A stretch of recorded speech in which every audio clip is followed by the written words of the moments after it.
This is everybody's Christmas rolled into one. Oh my God, I can't wait for this. This is like Makhachev, 10 wins in a row. He's the new Khabib. This is a hell of a fight.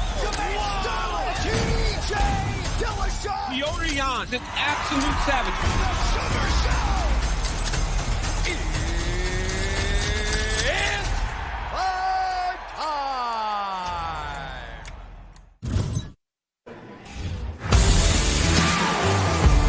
Welcome back to Fight Week here in Abu Dhabi. It's UFC 288. We're extremely excited. Today is the day where the boys and girls hit the scales here on BT Sport. Good morning to you. I know it's early in the UK, but it's going to be well worth your while. We're going to hopefully entertain you over the next 2 hours as these fighters hit the scales very, very shortly here in the Fighter Hotel. I'm Adam Catterall. This is my main man, Nick Peet. And we have got some fights lined up for you on BT Sport this weekend. Just a little bit of information for you regarding the broadcast of the fights of UFC 280. Make sure that you come to join us on BT Sport 3 at 5 p.m. for those prelims. And then from 7 p.m, BT Sport Box Office is where you can catch that main card. I'll give you more information on that. Right, top of the tree, shall we? Get stuck into this main event because it's a vacant lightweight title. Charles Oliveira taking on Islam Makhachev. Both of them have been outstanding throughout the course of the week with all the media. We've got a big challenge on their hands in a moment or two, but stylistically, talk me through it, mate. It's a fantastic fight, Islam's, he's the prodigy, isn't he? He's the successor to Khabib Nurmagomedov's throne. He's on this incredible 10-11 fight run. He started to put wins there, big wins together, 4 stoppages in a row now. And there's a big conversation about, has he beaten the top guys yet? Maybe not, but he can't be denied because people keep pulling out against him, Adam. And on the other side of that, we've got the champion, Charles Oliveira. And I say champion because I know he lost it on the scales, but the performance against Justin Gaethje proves that he remains the best lightweight on the planet, the submission machine, the finish machine, the most entertaining fighter in the sport today. What a fight. What a main event. Absolutely. And for people watching this back home, a little bit of information for you. We get underway in around about 10 minutes when the boys and girls hit the scales. Charles Oliveira's already been here 50 minutes. Got a point to make. 8 a.m. local time. He was outside ready to rock and roll. Obviously with what happened last time to him on the scales when he got that belt taken off him because of the weight situation, we now are obviously expecting him to be first on the scales this morning. Co-main event, Bantamweight title obviously on the line. Aljamain Sterling steps in here, defending his crown this time against former 2-time champion in TJ Dillashaw. Yeah, and he silenced a lot of critics last time out, let's be honest. He won the title under controversial circumstances, the disqualification to Petr Yan. They finally got that rematch. He got the decision victory. He looked fantastic at times in that fight. Every round that he won massively. So he is the champion. He deserves to be the champion right here. But he faces a formidable challenge in the former champion, TJ Dillashaw. Very controversial, TJ, of course. Banned from the sport for 2 years for popping for PEDs. But he served his time. He's back now, and he deserves to be in this title fight. And I tell you what, again, another massive 50-50. Absolutely a massive 50-50. But they've both been very, very different throughout the course of the week. You've got one guy who's kind of embraced the culture. He's got a big team around him. Loads of atmosphere. And then you've got TJ kind of just running on his own. Yeah, as you say, Dillashaw, he knows the heel. He knows the job he's got now. He's the heel in this sport. He knows the fans are going to turn on him in there, and he's trying to win as many people over as possible. But again, as you say, Aljo's just taking to it like a duck to water. He's got the big fan base. But TJ Dillashaw, with the world against him, is one motivated dude.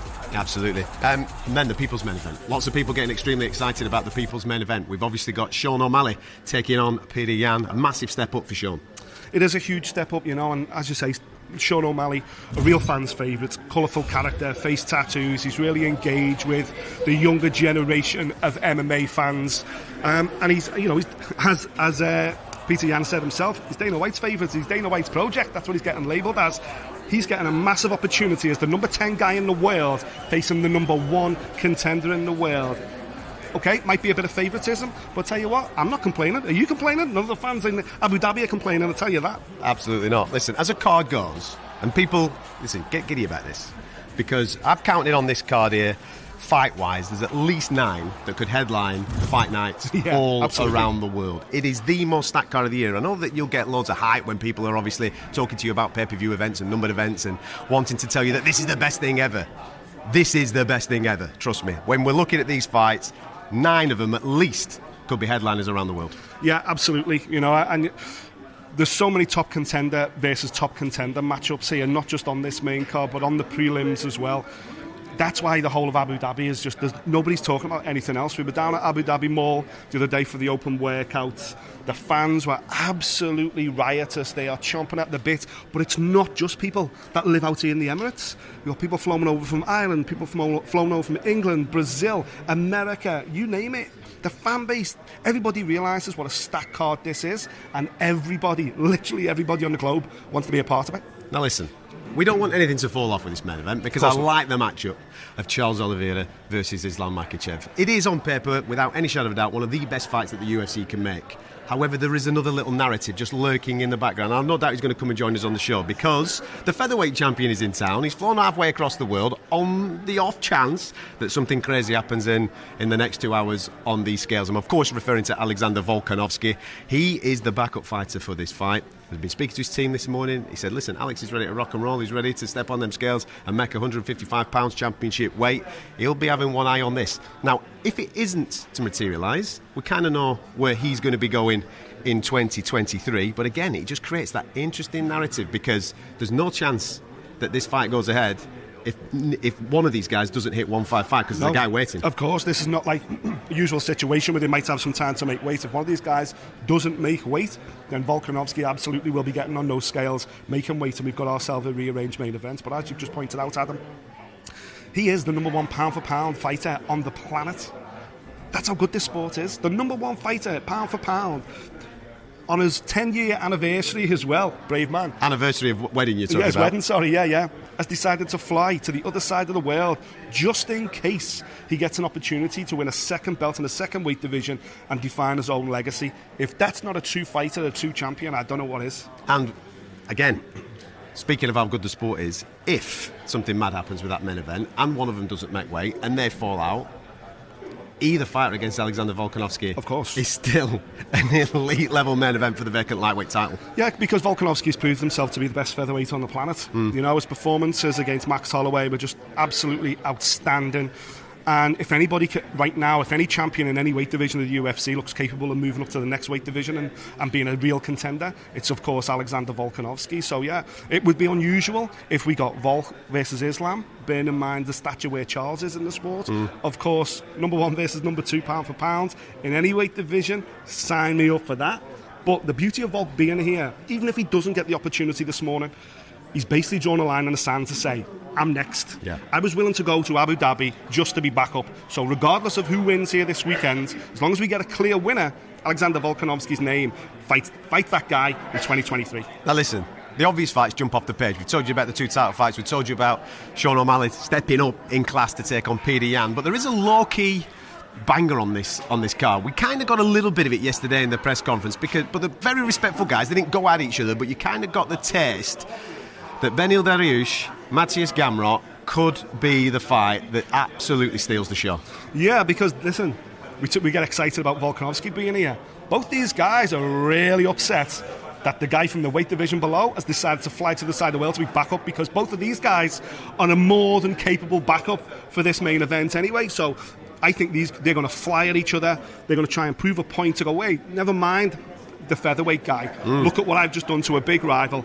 I'm next in 2023, not Volkanovski, and I think that has the ingredients to be something a bit special. I really like Beneil Dariush. He's been around the hotel all week with his wife and his child, looking like he's on his holidays. He's just smiling, he's so relaxed. Meanwhile, Gamrot's taking his shirt off just to have his breakfast. You know, he's one charged individual, man. But even though their personalities are polar opposites, inside the octagon, they are both incredibly talented mixed martial artists. I'm feeling a little bit intimidated with our show right now, because for those that are watching this at home, you will see that we are in a conference room here at the Fighter Hotel. You can see just behind us that the fighters will be in the scale on that stage right behind us, but just off camera, just where you are right now to the right hand side, I think you might be able to get a little bit of a look at that. Team Oliveira, they're all there, ready to rock and roll, ready to scream and shout in our faces with their blonde hair. They've been taking the mick out of me all week, mate, because obviously I can't join the squad. But they've been rolling deep all week. I'm surprised the hype guy's not here with the big speaker. Maybe he's been banned from the actual weigh-in. I think they've got speakers ready. Listen, when Charles comes out, and I expect him to come out first, of course, these guys are going to go absolutely nuts, make no mistake. And listen, the champion has a name, and if I had a bottle of bleach, maybe I'd have joined him. I don't know. But listen, I'm impartial, man. I'm a journalist. I'm impartial. But the thing is about this, they're having a good time. Well, not just that. They've made this feel as comfortable as possible for Charles. Yeah. Listen, it's well reported that Islam Makhachev has got a lot of supporters in the local area. They have made this feel like a home from home for Charles, coming out here in order to try and regain his belt. Which is incredibly important. You know, he feels like he's the champion. He feels like he's the best fighter on the planet. He's in that headspace right now that he feels untouchable. So he's having to travel. He made that point in a press conference yesterday. He's saying, well, listen, you didn't want to come to Brazil. I wanted you to come to Brazil. You weren't interested. And he had a little back and forth. And I think he feels that way. He's like, wait a minute. As far as I'm concerned, I'm the best fighter on this roster. I'm the best fighter in this sport. And once again, I'm having to travel outside of my home to defend the belt or to challenge for the belt. I think he feels a little bit upset about that, and that's why he's rolling deep with about 25, hair-dyed lunatics. Stag do. Yeah, the stag do, because he wants to feel like those home comforts. He wants to be surrounded by his friends. As you say, they've been walking around the hotel, massive stereo, pumping tunes everywhere they go. They're having the time of their lives, and I always say it, a happy fighter is the most dangerous fighter. Well, the thing that I've been impressed with this week, I'm always impressed with Charles. I think he's brilliant at delivering the one-liners for you in interviews, and he gives you those cutting things, especially when you translate what he said. I've been really impressed with Islam this week, because I don't think we normally get this side of him, do we? Khabib's taken a step back. Yeah. He's let Islam come into the light, and he's shone. His interviews have been absolutely fantastic. He's obviously learned a lot of English, which makes it easy for people like me to understand who doesn't speak his native tongue. But just the way that I think he's handled Fight Week, he's kind of grown into this particular moment. He doesn't look overawed by it, and it's a big moment, man. Yeah. We're fighting for a world title here. That's what I've been impressed with, watching Islam. He's a very different type of character to Charles. Very calm, very chilled. He's basically like that all the way along. There's no ups and downs with him. I've really been impressed with the way that he's dealt with a big fight week like this. Yeah, absolutely. And that makes you think that even though he hasn't beat any of the top guys in the lightweight division as of yet, he's ready to make that step up, because he is so comfortable in his own skin on the biggest stage possible in this entire sport. And I think it's been a masterstroke having Khabib tucked away. We've seen him for the first time at the open workout. Other than that, we've not really seen. Khabib's done no media. He's done no media whatsoever. No, he's been hiding away because it's not his moment anymore. It's Islam's moment now, and it's up to Islam to step up. No one was there to help Khabib. Khabib may have nudged the door open for him to get this opportunity sooner, but when Khabib went head-to-head with Conor, nobody else was there to take the pressure off him, to do media for him. He had to step up and do it himself, and I think that's what he's made sure Islam's done. Stepped up, taken on everything outside the octagon. Yeah. They know he can take care of business inside of it. Can he take care of business outside of it? And he absolutely has. He's performed like a real champion. And yes. It's been impressive. Yeah, it's been very, very impressive. Listen, we're about a minute away from, obviously, we've already talked about them. We've already talked about the stag do here, ready to rock and roll. There you go. The lads are going to be loud. They're all ready to get stuck into that. Listen, a little bit of information for you, because they're about to hit the scales in about 30 seconds' time. Don't forget, all this, UFC 280, goes down from 5 p.m. Saturday night. It's local time for you back home. I know you've got up early for the weigh-ins this morning. 5 p.m, perfect time for the prelims. That's available for you on BT Sport 3, the website, and of course the YouTube channel as well. And then from 7 o'clock, it is BT Sport Box Office. Information on that at bt.com/sport box office. Go and get yourself stuck in. The dulcet tones of John Anik there. He's just about to start speaking. Yeah, sounds like we've just lost a fight there, the featherweight fight from the prelims. Super God versus Lucas Almeida is off an issue with one of those fighters in making weight.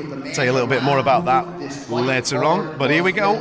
Former undisputed UFC lightweight champion Charles. Get ready for the noise. Yeah, as expected.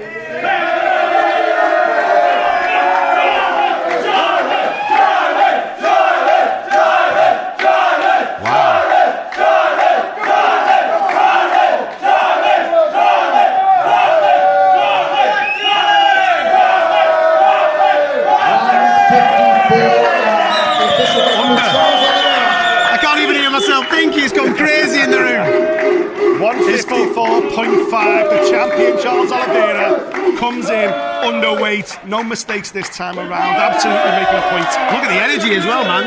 He ran onto stage, ran off stage. Job done. UFC lightweight contender getting his first title shot in UFC here tomorrow. Here we go. Islam Makhachev. Islam Makhachev about to hit the scales. Now this is big, because obviously Charles Oliveira has weighed in. Let's see what this energy is like. Islam's weighed in. Charles has weighed in. He's on point, so therefore he's in this title fight. This is massive for Islam. He has to hit 155. There's no reason to think that he's not going to hit 155, but this is big. This is going to determine whether it's Oliveira, Makhachev in the title fight. 154.5, the official weight for Makhachev. And with that, the UFC lightweight championship main event is now official. There you go. Alexander Volkanovski. Is in the buffy. Listen, he'll weigh in to make sure he gets paid for his troubles. But the lightweight title fight, the vacant lightweight title fight, will be Charles Oliveira versus Islam Makhachev. Both guys weighing in half a pound under the allotted 155. Yeah, no mistakes whatsoever there, of course. Both trying to prove a little bit of a point. But that's a relief, you know, because they're both huge guys. They're both huge lightweights, and no matter what, the first fight this weekend was on those scales, regardless of how early they came down. It's always good to have that out the way. Go away now, rehydrate. The teams can get excited again.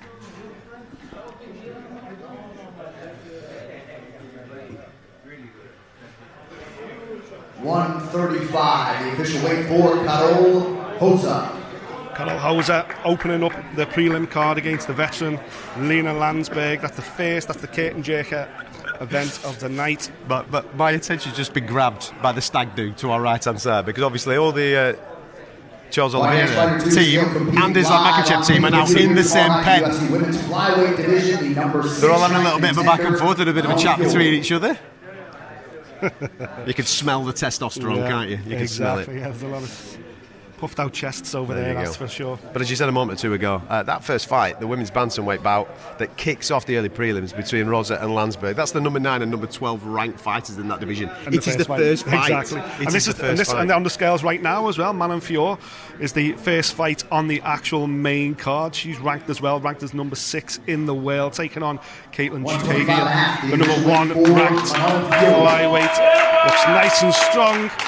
That right arm didn't look very big, but I tell you what, it packs a punch at him because she's got a lot of knockouts. It does, but she's taking on an experienced vet in Caitlin Chukagian, isn't she? A person that's been there, done it, and got the t-shirt. It's going to be interesting to see how that one plays out. Lightweight contender Beneil Dariush.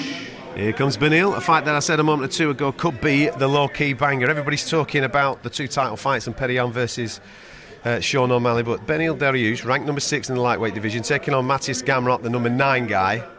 These two, like I said, they'll be walking to the octagon tomorrow with a little bit of a sting in the step because of the way that they were not referred to as the backup fighter for that title fight. Got a statement to make, the pair of them. Yeah, you know, this is not Beneil's first time here in Abu Dhabi as well. He's fought here before. He knows what the experience all like. 156, they're obviously a non-title fight. You are allowed that extra pound in each weight division. Looks nice and strong, as you see. I told you he cruised around the hotel without a care in the world. Just weighed in without a care in the world as well. To see the former undisputed UFC bantamweight champion and now number 1 ranked contender Petr Yan. Here's Petr Yan.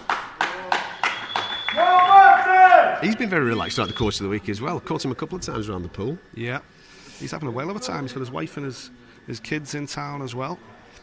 Nice and relaxed. But it's a big moment for him. You know, he's taking a lot of pressure on him. He's the favourite. He's taking on Sean O'Malley. He's probably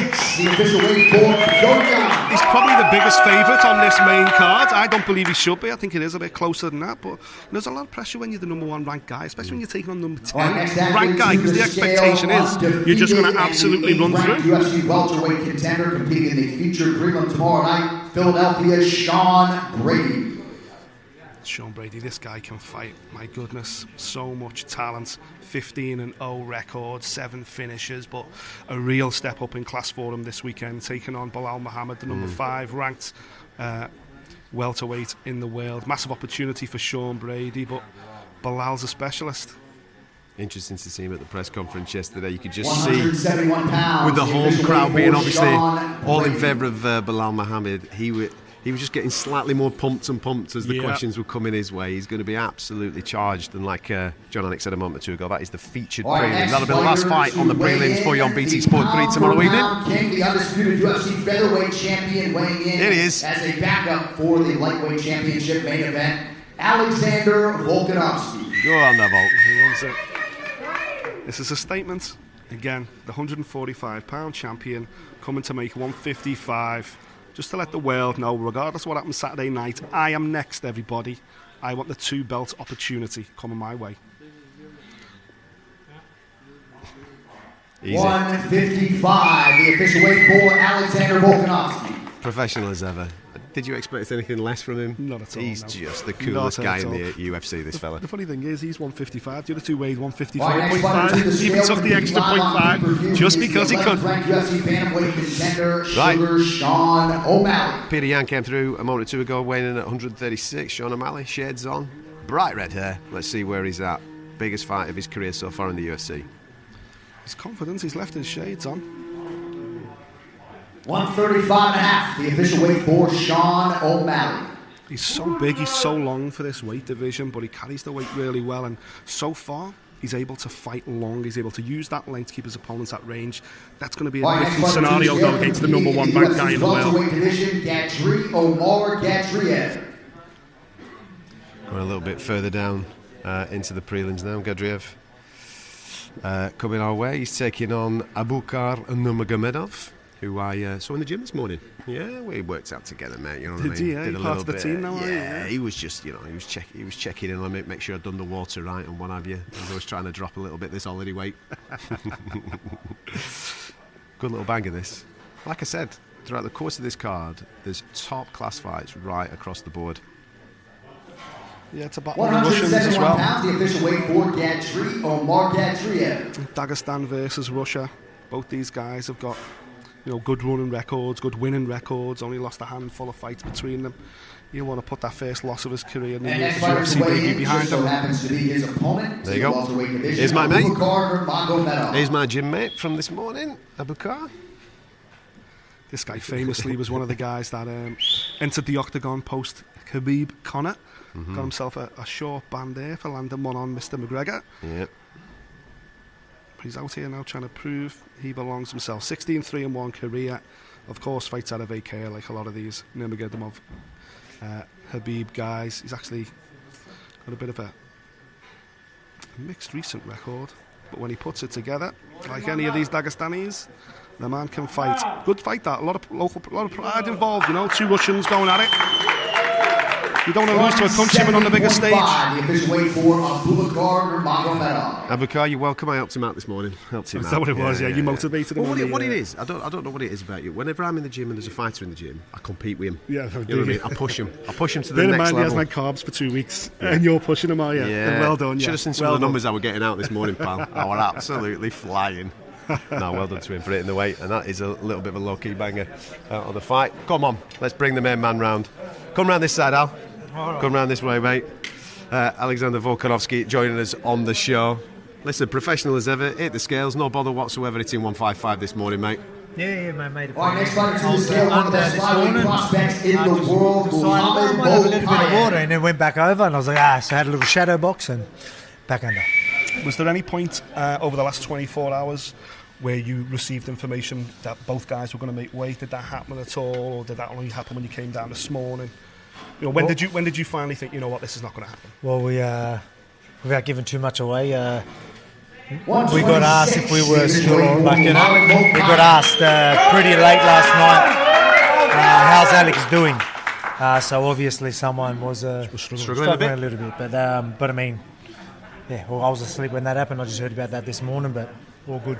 But from a realistic point of view now, as we said in our interview throughout the course of the week, you flew out here with a purpose. Trying to become that two-weight world champion. It's not going to materialise Saturday night, but you've laid the marker down. We now know what is next for you and the direction that you're going in. Well, that's it, mate. It was obviously it was a commitment. Like, don't get me wrong, I worked hard to be ready just in case. But I mean, all that's worth it just because it's locked me in as the next guy. So that's just the type of guy I am. I remember, like, I'll take there probably was a risk, right? It's not like I had the best camp. You've had to prepare for two fighters. Yeah, exactly two right. different styles, really. Right. But I mean, we put the work in anyway. But it's good to know that the big bosses agree that that I'm next. So that's good. Absolutely. The fight itself, now that we know it's happening, which way are you swaying? Are you going Charles or are you going Islam? I mean, obviously anyone can win, but if I had to lean towards someone, I think Islam might be able to control it, and then if it is a finish, maybe later. But Charles can finish it anywhere in them five rounds. So it's a very interesting fight. I can't wait to see what's happening. But if I had to lean towards someone, maybe Islam. And are you going to be welcoming the victor to Perth? Is that what we're going to be doing? Well, they both reckon they're happy to do it. So let's go. That'll be the perfect fight for me to do back home as well. As long as it's for a belt, I'm happy. You know, so if it was me defending or me fighting for the lightweight, fuck. Yeah. Oh, excuse me. Sorry. Yeah, all right. That'll be unreal. So we'll see what happens. Okay. And finally, then, now that obviously the weight's done, are we back on cooking with Volk this afternoon? Absolutely. What's the Good, situation? mate, I might do something. I'm going to tee something up. So I might be catching up with Hezbollah tonight. So we might do a cooking with Volk and Hezbollah again. We'll see what happens. But hopefully I don't get a burger in my face. Exactly. This time. Keep the spice out your eyes, man. Listen, thank you so much for your time this week, worries, man. thank you. Enjoy the rest Excuse of it. my French. Top man, Alexander. The featherweight champion there, Alexander Volkanovski, who weighed in at 155. Obviously being part of this main event narrative, but sadly didn't work out for him. And I know that you're watching this nice and early back home. Just a little bit of an apology there if a little bit of a rude one slipped out from Mr. Volkanovski. Guy's just made weight, for goodness sake. He's fine. Yeah, he's all right there. He's all right. I missed a couple of fighters there that came through. Hopefully we'll get a little bit of an update as to what happened there. But good to see Alexander Volkanovski, and good to hear as well. I mean, I'm going to get the opportunity to speak to Dana White later on as he's flown into the Emirates last night. He's come out publicly and said Alexander Volkanovski will be next. He will be challenging for the lightweight title next. Yeah, just Mo Makhachev's opponents weighing in there. Malcolm Gordon, veteran, never missed weight. But yeah, listen, as we said, you don't fly to the other side of the world on the off chance that you might be next. You fly to the other side of the world knowing full well that you're getting the next opportunity straight away. So it's you can see that about him. I don't think he truly believed the opportunity was going to come, but you've just got to be there just in case, because if Beneil jumps in or Gamrot jumps in, then of course you're knackered, aren't you? So now then, there's a little bit of British interest on this particular card. It's good to see. Here he is. Already started the rehydration process. You can put that wherever you want, mate. If you want to drink it as we're going along. Mohamed Makhachev, good to see you this morning, my friend. Thank you so much. Good to see you. You made weight about 3 days ago, didn't you, mate? This was an easy one for you. Yeah, this is my fourth successful weight cut in 12 months, fourth time. I never missed weight, and I'm here now. How are you finding it? Because obviously as an amateur you were fighting in the weight categories above. Yep. This, and we know that at some point, as you get a bit older, a bit bigger, you're going to probably go into those weight categories. But how are you finding it down there? So far, so good. Once I signed the contract, I already imagined I have 8 weeks to make weight, and once I signed the contract, I know I can make. If I wouldn't sign, if I can't. Yeah. From your perspective, Mo, getting on those scales this morning, is that the hard fight done? Is it the fun stuff now? Getting inside the octagon, is that the stuff you enjoy? Making weight's the hard part? As you can see, smile on my face. Yeah. He wasn't smiling yesterday. First time I've seen him without a smile. Yeah. Now look. When I'm smiling, I'm most dangerous fighter on the planet. So Saturday night, I'll be like dangerous guy. Good man. Listen. Yes. Last time you were very hard on yourself. You put in a good performance, you got a victory, but you were very hard on yourself. What are the things that you're taking from that last fight into the octagon come Saturday? I learn a lot, and now in my head I can go 3 rounds, do whatever I want, like spin kicks, everything I can do. I know I have gas tank for 3 rounds. Now I'm gonna do everything in this cage, and I won't beat this guy. Did you just say he said some spin kicks? He did say spin kicks. I was just going to pick him up on them. Yeah, why not? Listen, with your level of grappling, why not? You know, that's the whole thing. Why not? What's he gonna do? Gonna catch my leg? Exactly. You're gonna play with my leg. There you go. Let's go. Let's play. Yeah. In July, I thought your stand-up looked great in the first round, and then you went heavily on the grappling. But with your grappling, because it's such a high level, you can afford to throw spin and stuff. 100%. Let him take you down. Let's go. That's my will. Let's go. Please, I want he take my leg so I can Play play around with him. Yeah. What's the next 24 hours like then for you? Rest, No, chill? just enjoy fun stuff, follow my nutrition program, go out with my friends. Good. At least see soon a little bit because I'm focused this week. Yeah. Yes. Fantastic. Well, go well. Lovely to see you. Appreciate it. Good Keep to see you. smiling. Thank you And, to all good luck the tomorrow fans back in UK. I hope all UK, Manchester get behind me. They most certainly are, mate. They will. There you go. They Let will. me take that. Go on, you go and get yourself rehydrated, my friend. Thank you very much for your time. Mohamed Makhachev hitting the scales a little earlier on. Right on the money, Aljamain Sterling, 135, I can see. Nice and jacked, that he is. You know, even when you're a champion, even when you're sort of like Aljo, who's so established in the sport now, of course, been there, done it many times, wore the t-shirt, the established, accepted and, you know, beloved champion now. You can even see the expression on his face then, just making weight even for the guys at this level. There's such a relief for mentioning it is like winning a little mini battle first, getting that weight off, hitting the scales. Everything else is good, everything else is fun. Interesting one there. Obviously, Volkan's coming now, taking on Nikita Kralov, who weighed in a little earlier on at 206, just in case you missed that one whilst we were talking to people. But Merab Dvalishvili is just to our right-hand side, who's a big training partner and friend of Aljamain Sterling. This might be Aljo's last one at Bantamweight, you know. Yeah. Because with Merab being number 3, he's already said, listen, I'm not going to fight my mate. I'm going to move up when that opportunity comes. I'll move out of the way. So he gets the opportunity. So if Aljo's successful against TJ, don't be surprised if this is his last one at Bantamweight. Yeah, exactly. You know, and then then you're going to have Alexander Volkanovski in an unusual position heading into Perth. Of course, he's adamant he wants this lightweight title opportunity, but there's now going to be pressure from the champion below wanting a shot at his featherweight gold as well. You know, that's the beauty of this sport. Guys aren't happy having a reign in one weight division anymore. Conor changed all that. Once Conor became a 2-belt champion, that became the benchmark to greatness, and every fighter now, once you get a couple of defences under your belt, everyone's aspiring to win a second belt in a second weight division, and Aljo's absolutely... Listen, I personally believe there's other guys out there, but I think there is. But it makes sense because it would open the door for his teammates. Well, look at what's happening further down the line. Obviously, Aljo's already fought Peter twice. One finished in a disqualification, unsatisfactory end for everybody, but then the second fight he was clinical, he was absolutely brilliant, got the job done. But let's say Peter doesn't win on Saturday. Sean O'Malley is the fight. That's going to be the next title challenger in this particular weight category. From Aljamain Sterling point of view, there's a lot of money in that fight. There's a lot of money to be walking away from, isn't it? Especially when your mate's number 2, and it's going to be a difficult decision for him, that. Yeah, listen, I don't think anyone walks away from a Sean O'Malley title defence, to be honest with you, because he does turn the needle, if you like. Fans tune in the droves for him, so I wouldn't expect Aljo to walk again then, but it just shows the aspirations of Aljamain Sterling to go, right, okay, I feel like I've proved myself as the best guy in this weight class, and I want to add a second belt there. Don't get me wrong, Alexander Volkanovski at is a machine, an absolute machine at 145. But again, it just shows everyone's looking at each other's belts. You think you clean out your own weight division, and then suddenly the guys from above and the guys from below are coming after you as well. Arnold, we haven't forgotten about you, mate, just in case you're watching the show this morning, pal. We know that you've got a big fight next week, mate. We're going to give that a little bit of a preview as well, especially with big ramifications in your weight division. Just for people, if you were obviously joining us this morning, and you've joined us slightly late because I appreciate it's an early time, Charles Oliveira, Islam Makhachev were number 1 and number 2 on the scales this morning, weighing in exactly the same weight of 154.5. That is your title fight. Obviously, that gives disappointment to Alexander Volkanovski, who spoke to us a moment or two ago.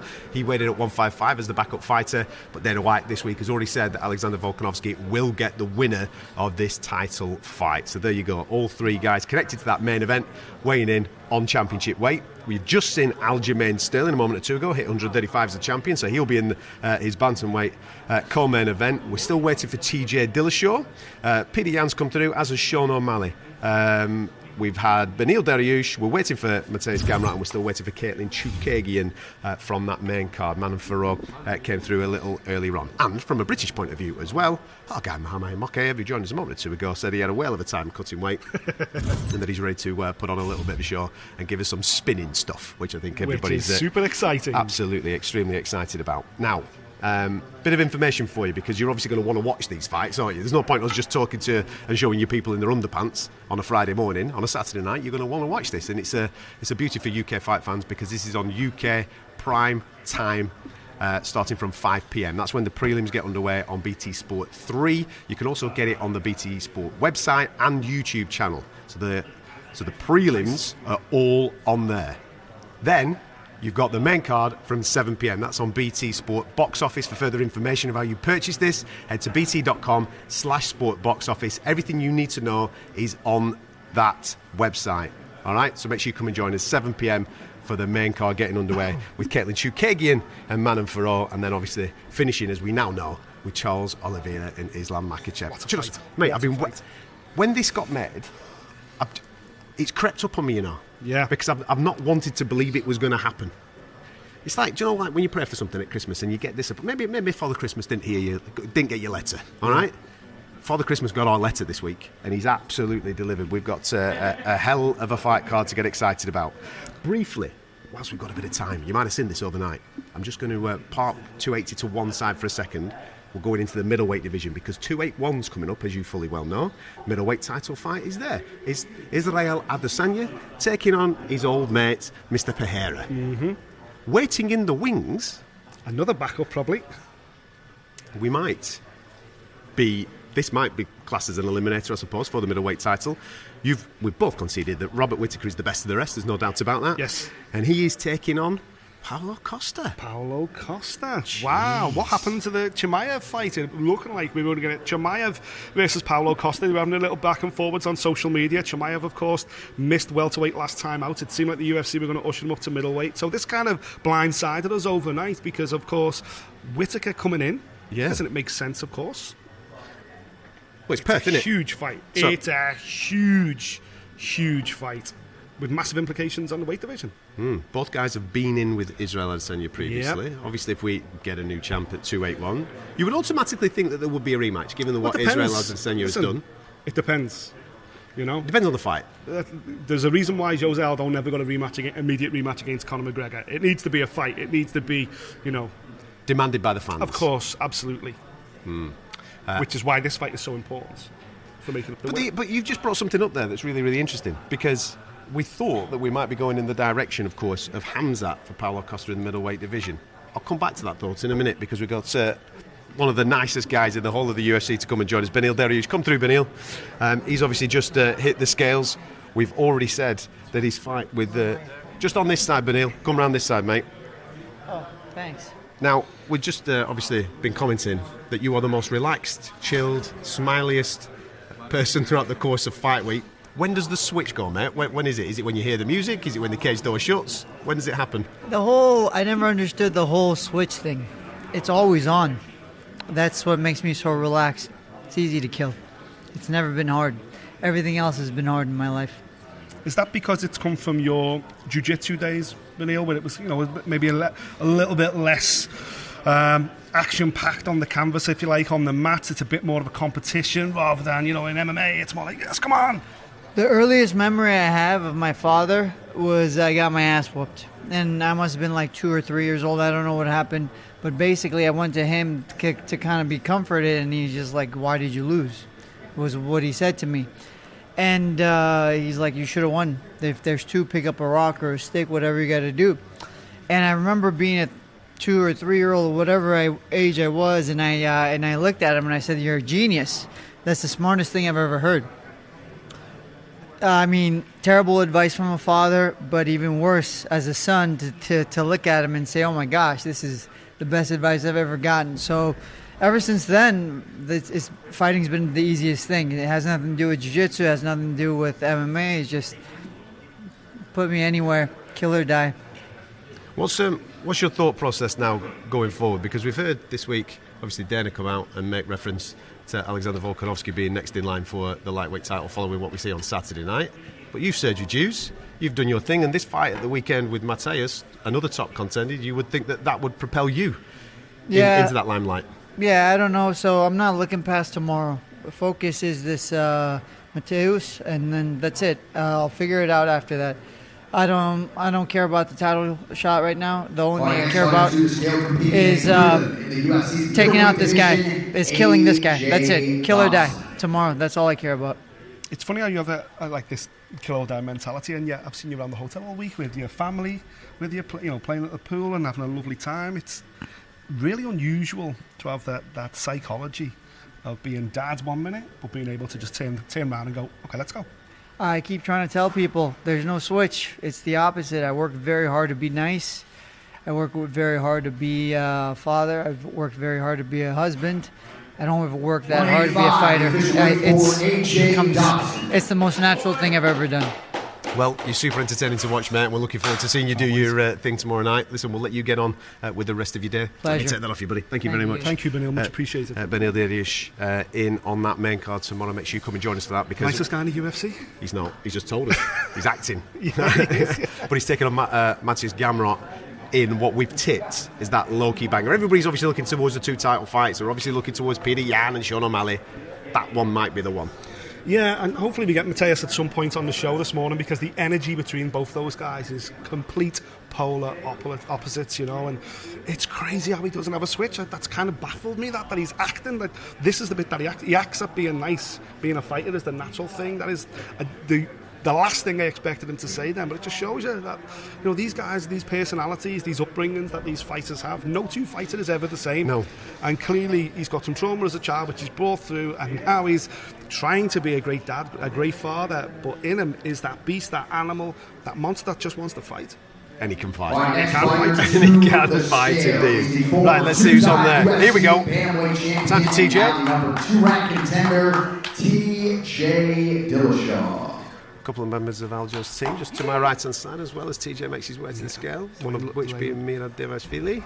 Dwayne Ludwig, TJ's head coach, standing right next to him as well.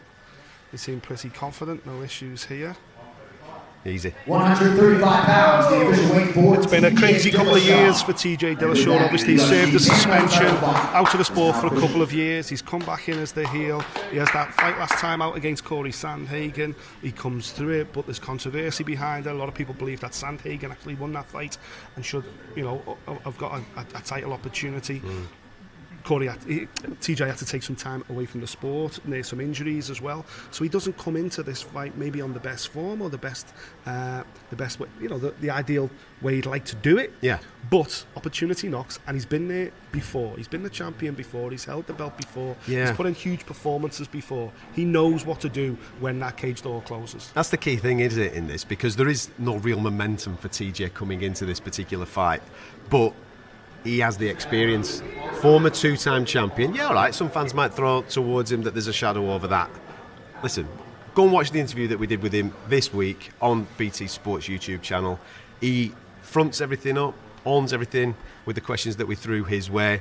And now obviously he's here in a title fight against Aljamain Sterling, who, by the way, is in unbelievable form. His performance against Peter Yan's one of the best performances that you've seen over the last 12 months. I thought he was absolutely fantastic. Comes in with an awful amount of confidence. He's the one that called for TJ, because let's be honest, you look at the division and you probably think that TJ could be the biggest name contender-wise outside of But I think Aljo. he wants to be hero as well. Bring me a heel. I'm sick of being the heel. I want to be the hero.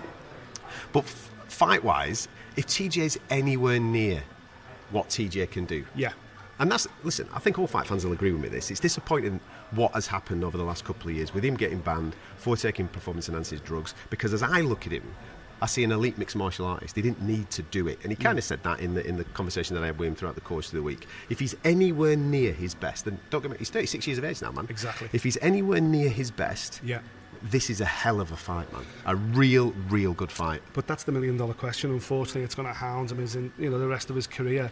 Will he ever be his best? Because was his best not God-given talent? Was it pharmaceutically induced? And even though he maintains that it was only the attempt to go down to flyweight and win the world title, which is why he confessed he cheated, there will always be a shadow over his name. Was that true, though? You know, the first time you do it. I get that, but he has had previous tests retested. They've gone back. They've had a look at those samples, and those samples have come up negative. So therefore, you've got to give him the benefit of the doubt. He's fronted up with the flyweight situation. He served his penance, and now he's here obviously for some type of redemption. I should say, if he can turn back the clock, incredible. It's an incredible fight. It's a tough ass though against this guy. His grappling is so strong. His hands are so good. But Aljo is carrying the air of a champion right now. He walks around with his chest out. He believes he's at the top of his tree. He's at the top of his game. He's hitting his prime. And there's a conversation to be had. Is TJ past his prime? If he is, Aljo's going to exploit that. It's a great fight, man.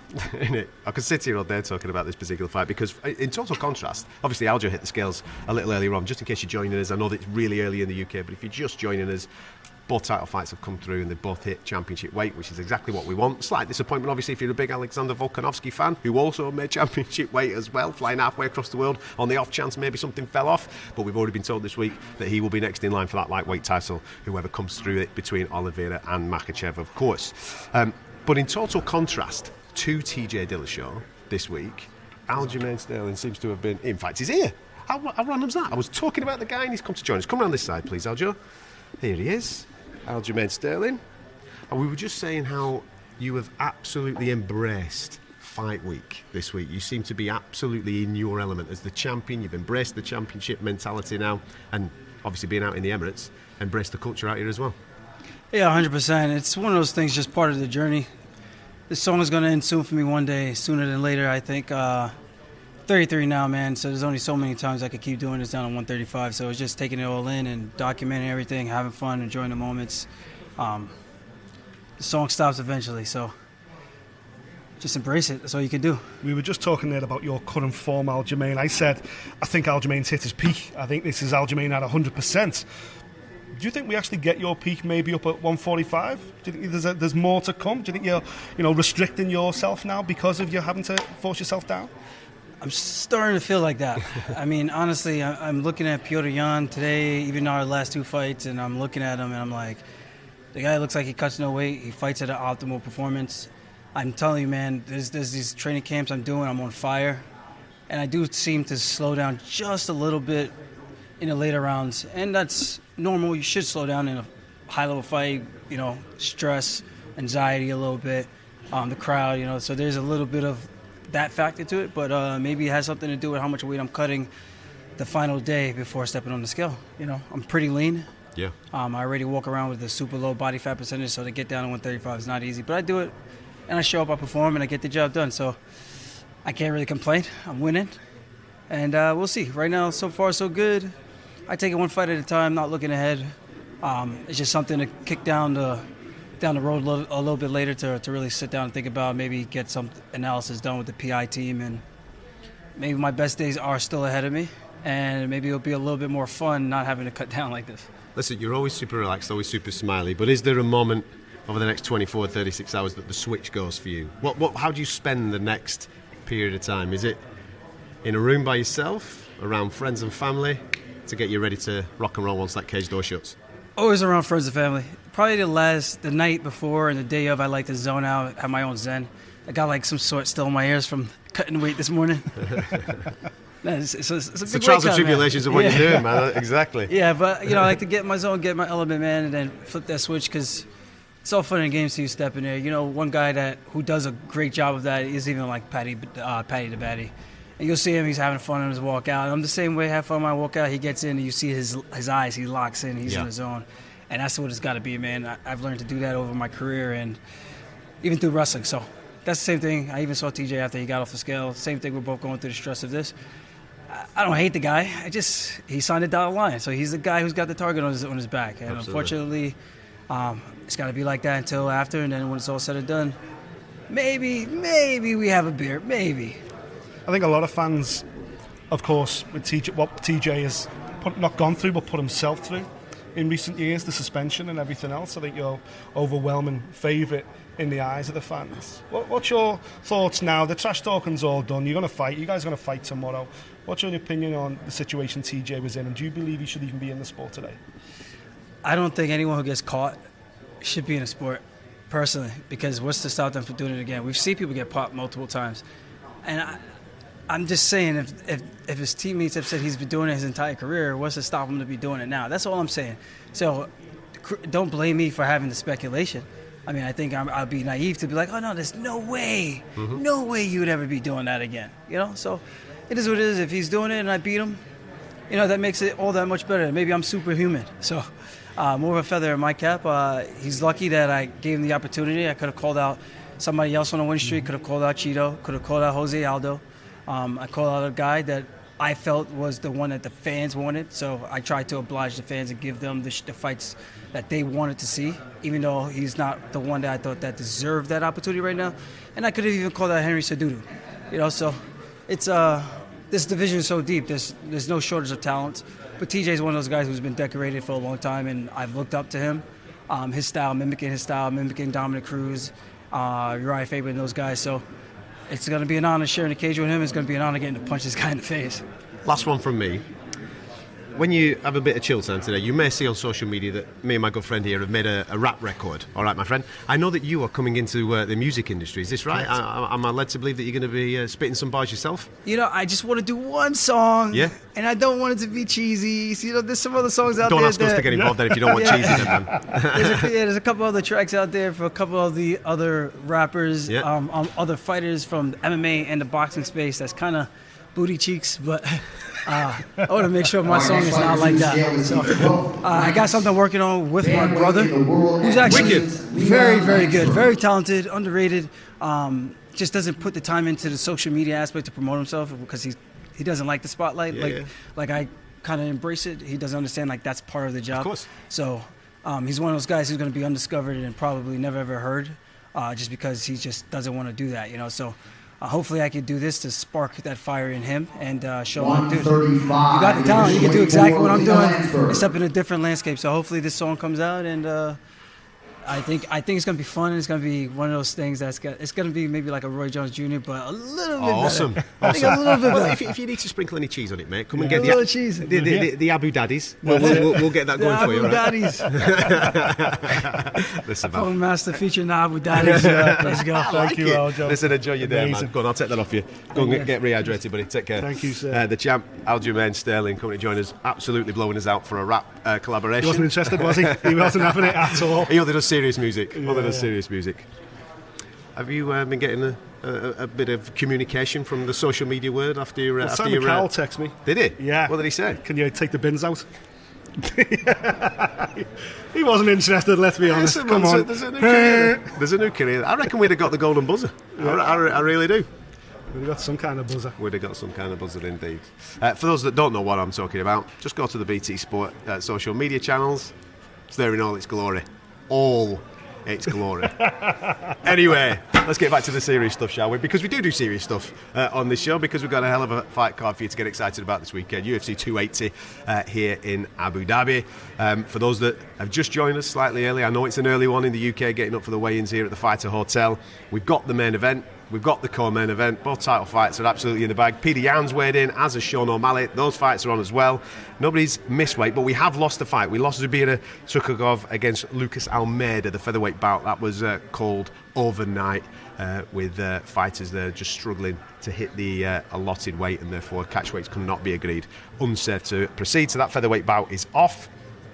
But everybody else is coming through. And for British fight fans, Mohamed Makhachev as well. Doing his thing, looking to put on a show against Malcolm Gordon. Now, again, also got a little bit of a lull in the action, speaking about British fighters. Danny Roberts. My boy, hot chocolate baby. Jack Della Maddalena. This is Danny Roberts' career. When has Danny Roberts ever turned down a fight? I know what people are thinking. It's a tough fight. Huge test. What's he on, a 12-fight win streak or whatever? I think he lost his first two. Della Maddalena. But he's won 10 12 since, I think it is, straight. Very good. The guy's a shooting star. He's a massive prospect coming out of Australia. But this is what Danny does. Yep. He takes on fights. He goes into the Lions Den and he knocks people out. He's done it before. He'll do it again. This is a massive test for him, don't get me wrong. But again, he's a strange one, Danny Roberts, because we've not really seen him on the London cards recently. We've not really seen him on the UK cards. I know does his fight camps out of Florida. He's training in the UK at the moment.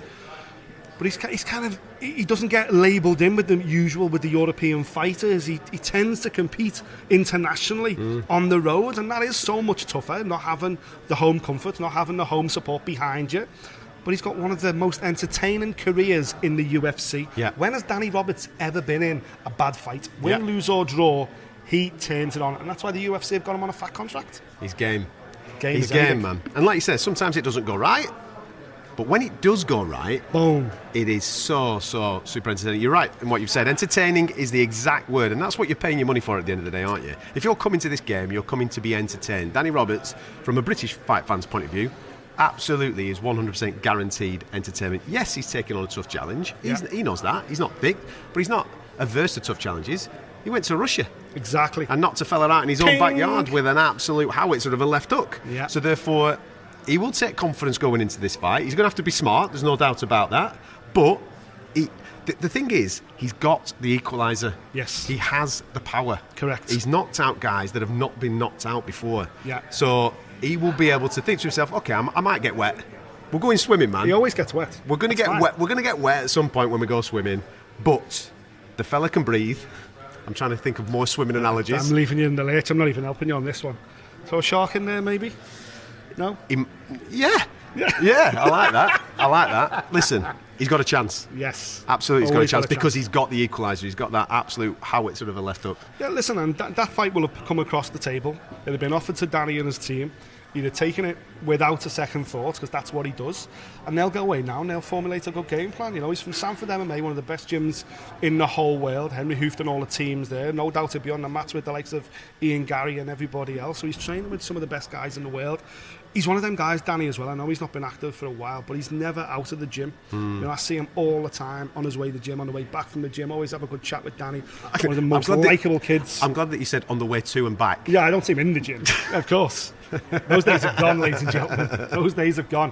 But he's still got that mindset of a grinder. He's never out of shape. You know, he's one of them kids that's always got a six-pack, that's always fight ready. And the UFC love that.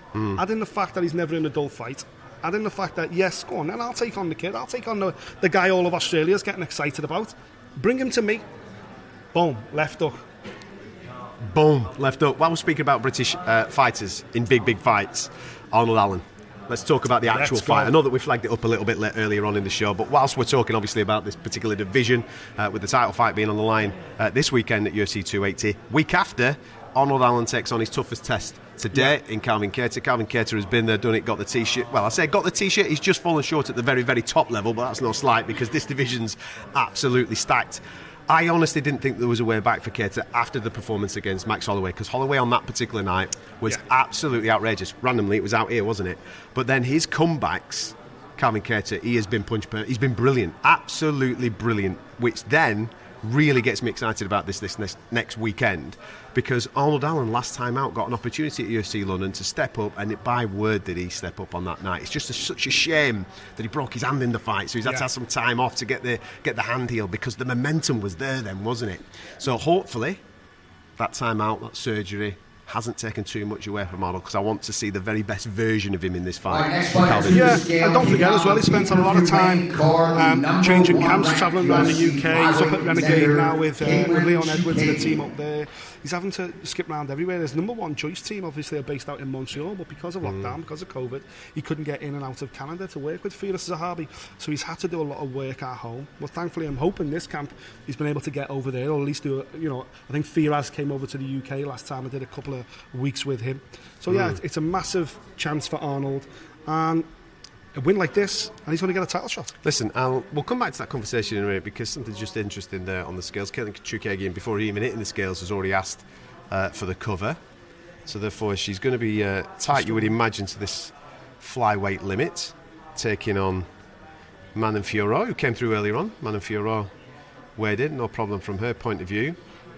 But, as I said this morning, when I was obviously helping Zubira Tukagov make his weight, Caitlin Chookagian was making her way downstairs as well, so therefore... Yeah, she's obviously the number one contender in the division. She's never missed flyweight before, even though she's one of the tallest girls in the weight class. I've never seen a struggle like this before. Here we go. She did fly into the Abu Dhabi late, though, remember, Adam? She was at the airport with us on Monday, flying in from Chicago. Just wonder whether that's affected her. Here we go. She's 127.5, the official weight for Caitlin Chookagian. There you go. So she's 1.5 over the 126 limit allowed for a non-championship fight. Still got an hour and 15. Some time to go away and try and get rid of that extra pound and a half. But the fact that she got on the scales already, stripped down, and failed to make weight makes me suggest that it's unlikely now she's going to be able to make weight in the next hour and 15 minutes. Really disappointing. As I say, totally out of character. She's never missed weight before. I just wonder whether flying in to Abu Dhabi so late, that water retention that you obviously get from a long flight has come back to bite her here. She'll be massively disappointed. Yes, she will. She doesn't look happy. You can see in her face, her expression, she looks incredibly drained. Eyes sunken into her head. I think now they'd have to make a decision as to whether to allow her the extra hour, or whether a medical professional will take a look at her and say, listen, refuel now. We'll have a chat with your opponent, see if we can keep that fight on. Yeah, it's really surprised me, that one. Yeah. With all due respect, I mean... She is huge, though, she is for the weight class. It's incredible how she's made weight for so long. Yeah. But if you were to ask me, right, pick 2-3 fighters that might not make it this weekend, her name wouldn't have been involved in that conversation. And of course not. As you say, she's had, she's a 25-fight veteran. She's been doing this an awful long time, and she's never missed before. As I say, it's going to be interesting catching up with her, hopefully later today. Find out, maybe speak to her team, find out what went wrong. But as I say, red flag for me is the fact that she's only been here for 4 days, and she's got off an incredibly long fight from the US to get here too. Yeah, flew in from New York, as Nick said a moment or two ago. She was in the airport with us late Monday evening, wasn't it? So therefore, like you said, she's only been here 4 days in order to get her body acclimatised and get herself down to that weight. So there you go. So far, on the main card, everybody's coming through, no problems whatsoever. Bar Catterall and Chukagian. Still waiting for this guy. That was good timing, wasn't it? Oh, well. Tee them up there. That was good timing. I'd say that this completes your main card, ladies and gentlemen, if you were tuning into this on BT Sport, live back at home. His opponent, Beneil Dariush, came through a little earlier on. He told us that he was acting, being a nice guy. This, as we keep telling you, could be the one. This could be the fight. Yeah, I like Matthias Gamrot. He's such a strong fighter. He's so talented. Incredible run outside of the UFC. 156, the official weight for Matthias Gamrot. Only one loss in his career, which was in the UFC. A fantastic fight against Guram Kutaladze. Since then, put 4 wins together, which is why he's got such a high ranking in this weight division. You know, and this is the first time, believe it or not, 4 fights in the UFC, the first time Matthias Gamrot will fight in front of fans. Everything so far has been behind closed doors. He's had 1 fight here behind closed doors, 3 fights over in Las Vegas at the Apex. This is the first time Matthias Gamrot. Now, don't get me wrong, when he fought in Poland, he fought in stadiums, this guy. He's done 60,000. He's done big numbers before, but this is the first time in his UFC run that he will fight in front of fans. That's incredible. Yeah, and that, him obviously hitting the scales there. You saw the relief in his face, the little bit of release there with the noise that he made off the back of the scales, but that completes your main card. So your main card's now complete. There's only Catterall and Chukagian on that main card that missed weight. She came in 1.5 pounds over the allotted 126 for a non-title fight. But the good news, from everybody's point of view, is that your title fight in the main event, your title fight in your co-main event, and Peter Yan versus Sean O'Malley, all made weight, no problems whatsoever. So those 3 fights go ahead, as does Beneil Dariush, Matthias Gamrot, and we'll find out a little bit more information on the Catterall and Chukagian situation as she is alleged to take on Manon Fiorot. Here's our last fighter to weigh in this morning.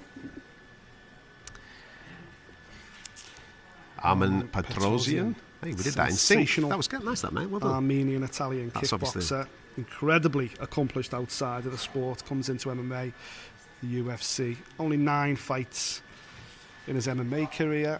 Sensational head kick knockout in Dana White's Contender Series, which got him here. Fantastic win over Gregor Rodriguez as well, a big Brazilian who's on a real tear right now.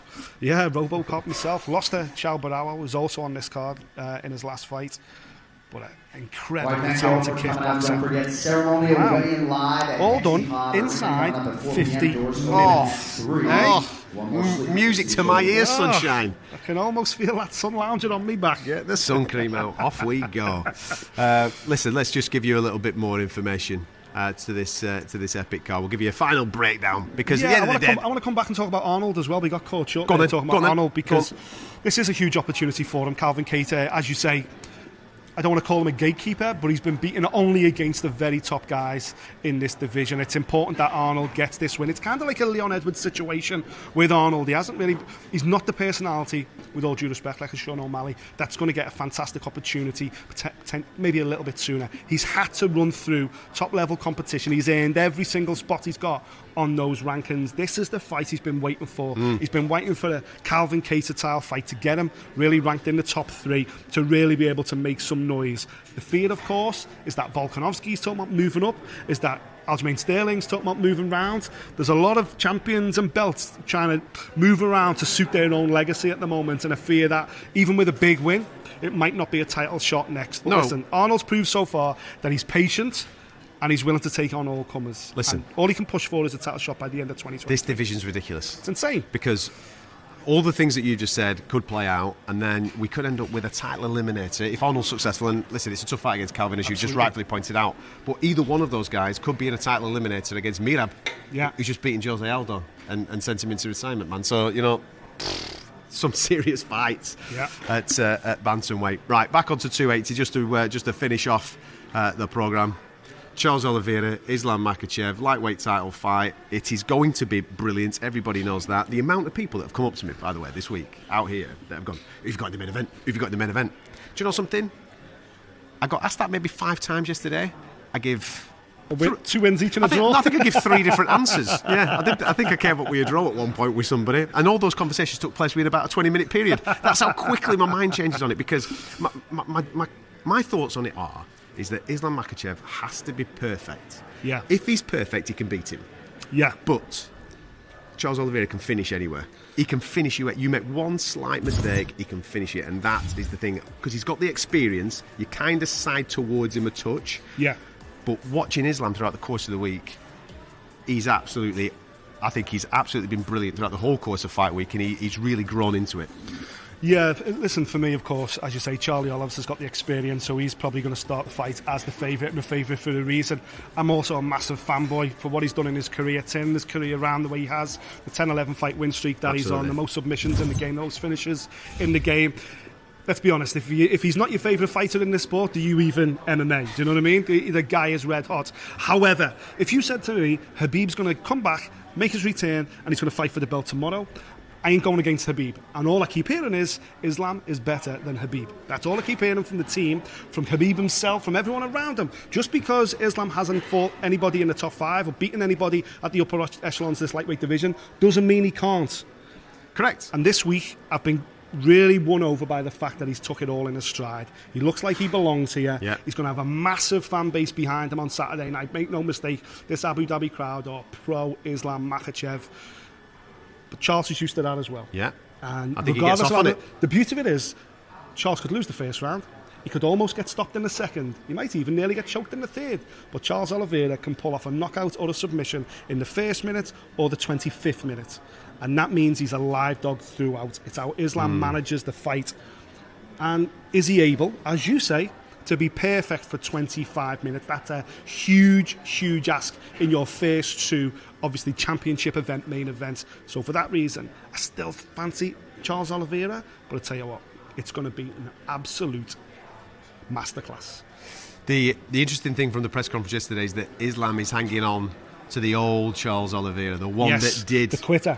The one that did. We've heard that before, walk Adam. away. We've heard that before. That guy's long gone, mate. He doesn't exist anymore. He's long gone. He doesn't exist. Yeah. And if that's truly what Islam is grasping for, then he's in serious trouble, because that version of Charles Oliveira was laid to rest a long time ago. The guy here today, the most entertaining fighter in the sport. He's legit. Listen, we're in for a hell of a title fight there. Obviously, we've got another title fight with the Bantamweight division between Aljamain Sterling, TJ Dillashaw. Aljo's first proper defence. I know that he was champion walking last time, but this is his first proper defence where he'll feel, I'm the champ. I'll legitimise myself against Peter Yan in the second fight. TJ's been there, done it, got the T-shirt.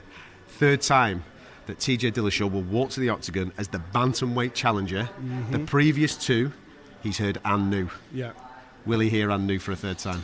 And that, that's the $1 million question, because once again, we don't know what version of TJ Dillashaw remains to give to this sport. The old TJ Dillashaw, the pre-drug bust TJ Dillashaw, the guy that was the champion of this weight division, he looked like he was going to go on and dominate this weight division for a long time, but we spoke about it many times on the show today.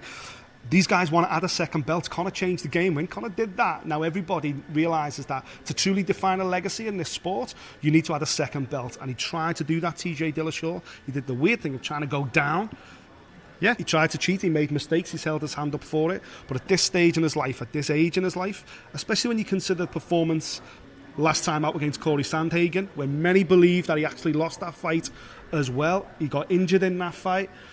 I just don't know whether momentum counts for a lot in this game, and the momentum is with Aljamain Sterling, I feel. Can TJ turn back the clock? That's the $1 million question. I don't believe he can. I'm flip-flopping on that fight. I know in the preview show I went with TJ Dillashaw. Actually, I haven't been around him this week. I just fancy Aljamain. I think he's just in a completely different headspace now. He walks, talks, acts like a champion, and I just think for me, he's the favourite now going into the fight. Okay, and the final one. A lot of people look at this and go, it's a mismatch. Yeah. Number 1 against, it was number 12 when it was made. Then he got boosted to 11. I think he's at 10 at the moment. Sean O'Malley's been climbing up the ranks without actually fighting anybody this week. It could be an unbelievable week for him. Yeah. But now, as we get closer, 36 hours away from the fight, I'm absolutely fascinated by it. Yeah. I know what Peter Yan's going to do. I know exactly what he's going to do. Can Sean O'Malley do Sean O'Malley things against him? Yeah, because that's tough. Because he likes to fight at range, and he's fighting against the guy who's probably the best in his division at closing distance because his feet are so good. Yeah, and I sat down with both these guys as well, and they're both obviously really impressive. Sean O'Malley's made for this game. Yeah. And by that I mean, he's not like Beneil and other fighters who are fighters. You know, regardless of what happened in their life, they were going to be fighters. Sean O'Malley's a showman. And this is a sport that loves showmen. You know, you're the biggest show in town, guess what? You make the more money than anybody else. He's made for professional fight sports, the entertainment side of the business. But is he good enough to be a champion? Is he good enough to cross over and actually compete at the highest level of the sport? There's a big difference in that. Of course. And he takes a big chance this weekend, but a massive opportunity. If he can get a win over Peter Yan, then I tell you what, boom, like the blue touch paper, baby, because this kid is going to be a super duper star. That's a real word, by the way. He is going to go to the upper echelons and he will be pay-per-view money. But can he do it? Because I tell you what, Peter Yan looks like a man who is rather annoyed that he's been set up with a poodle and someone that shouldn't be inside the octagon. His words. His words, of course. I expect Yan to fly out from the blocks to try and roll inside and put hands on Sean O'Malley's chin. How Sean O'Malley reacts in that moment will define of where his future lies in this sport, in my opinion. You're not going to miss this, are you? Are you? Let's be honest. 5 p.m. Come and join us, BT Sport 3. Available for you on the YouTube channel and on the website as well. That's when the prelims get going. 7 p.m. is the time that the main card gets going back in the UK, so make sure you come and join us for it. It is on Box Office, therefore go to bt.com/sports. Box Office for all the information that you need. We have got two of the best title fights that you could possibly make in the UFC going down here in Abu Dhabi, so make sure you come and join us for that. And if you want to have a bit of a smile today, I know it's Friday, you've had an odd week, haven't you? You've been grafting away. You want to have a little bit of a laugh? Get yourself on the YouTube channel. Abu Daddy's absolutely rocking it. Climbing up the Billboard charts, as they say. Dropping heat in Abu Dhabi. I don't even know how. I need to stop this. Do you know the worst thing is? A lot of the stick is due to the attire. Yeah. And they're my real clothes. Yeah, we didn't buy them from a shop. We didn't get... It's not... You know, we didn't go to a joke shop. They're our gear. That's our gear. Anyway. Thank you very much for getting up nice and early this morning and watching those weigh-ins. All good when it comes to the title fights. Only Caitlin Chugagi missing out at 127.5. We'll get you more information on our social media channels with that particular fight, which is due to kick off that main card. Do not miss this. UFC 280, the most stacked card of the year on BT Sport Box Office. Back to the scale, UFC lightweight champion Charles Oliveira. 155.5 pounds. The title is currently vacant. We thought at 155, this was all behind him. Everybody questioned when we would see the guy that we saw against Paul Felder. The guy that when fatigue set in, he looked for the nearest exit and he walked right through it. This guy's completely different, totally confident. Charles Oliveira by submission. That's got a familiar tone to it. It's not the same Oliveira from 5 or 6 years ago. I mean, and his mind is so convinced that he can't be stopped. Well, there's two ways he can go. He can feel sorry for himself, or he can use that as motivation. When I saw him at the ceremonial weigh-ins, when I saw the fire in his eye, I thought, oh, hold on a minute. Whatever revelation he had to become the Charles Oliveira that we see now, that Charles Oliveira is one of the best fighters that's ever lived. Charles Oliveira must be next in line. He's got to be. But tonight, a new undisputed UFC champion will be crowned in the H-Town. Oliveira displaying some heart this day in this fight.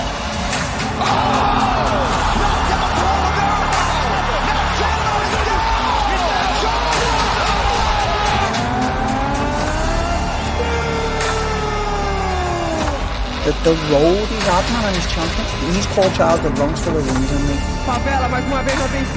That man needs to be an inspiration to us all.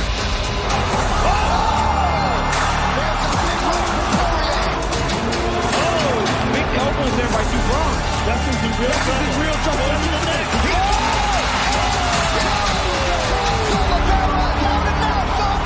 Charles Oliveira still has some quit deep down in him, not even deep. Knocks Oliveira down. Oh my goodness. Beautiful combination for Gaethje. Mano derecha de Oliveira. Oh, he got the choke. He's got it locked in. It's going to go. Oh my God, he's going to do it. Con esa mata León Sánchez Oliveira. Still the best lightweight on planet Earth. Tremendous. What he did tonight makes you want to see Khabib fight again. Khabib's gone now, he's off into the sunset. But his little brother, his protege, he's there. O campeão tem nome, se chama Charles do Bronx. Pode bater, bate, que não é homem que aguenta, rapaz. Nós é iluminado, rapaz. Tá faltando alguma coisa aqui, cadê meu cinturão? If somebody say you fight like Khabib or you're gonna be like Khabib, I wanna be. I wanna smash all my opponents like Khabib. This guy not just my teammates, not just my friends, brother. He's like my family, you know. He always told me, hey, one day you're gonna be champion. Me and Islam, we have same goal, same good grappling, wrestling, striking. Like we good everywhere because we was training together like since like more than 20 years we training together. Islam is a real deal. He's one of the best in the world, and I believe he's top 10 in pound for pound right now. Just like Khabib, you know what's coming, but nobody's shown an ability to stop it. Whoa, big left hand. That's it. Whoa! Wow! Nope, it's on the chin. There's the tap. Still undisputed. Islam gonna be 2022. He's gonna be best lightweight in the world. The eagle rises again. It was my last fight. The lightweight title becomes vacant. Some have to finish this guy and say, Dana, don't send me your bull contract. Give me #1 your. Right into the double leg takedown. Oh, it's in trouble. Or he's going to break his arm. Oh, that's it! He would have broke the arm with Dan Hook. Yeah. Very reminiscent of Khabib by Michael Johnson. Khabib just came running over to Dana. How can you deny this man? I want to stay humble. Now I have to talk. I have to talk. How many fights? 9? 8 years. Undefeated. 9-fight win streak. I deserve title shot or no? I'm ready for title fight. Now it's time. Right now, Charles Oliveira. Who's gonna be next? I really believe it's gonna be Islam Makhachev. It's 10 straight wins. I just want a title fight. No more. Last 7 years, he dominated. And I don't see anybody can stop on this division, Islam. Breaking news, UFC 280 coming up October 22nd in Abu Dhabi. Etihad Arena. Charles Oliveira and Islam Makhachev. Show the world who is Islam Makhachev. Not only Khabib sparring partner or Khabib brother. You have to be Islam Makhachev, best in the world.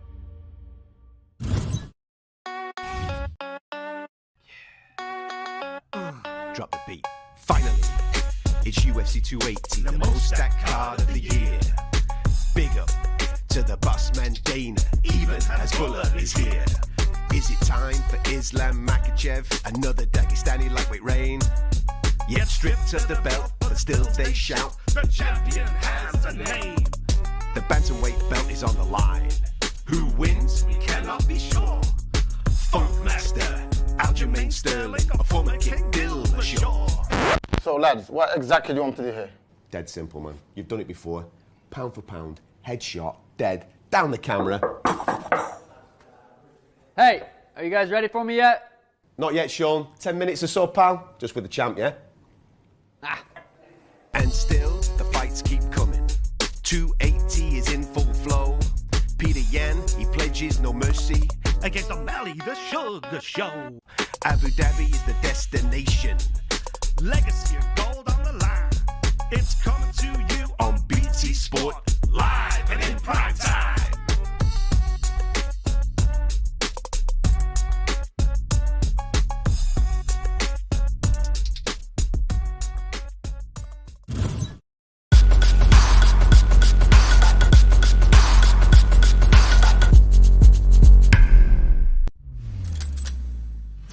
This is everybody's Christmas rolled into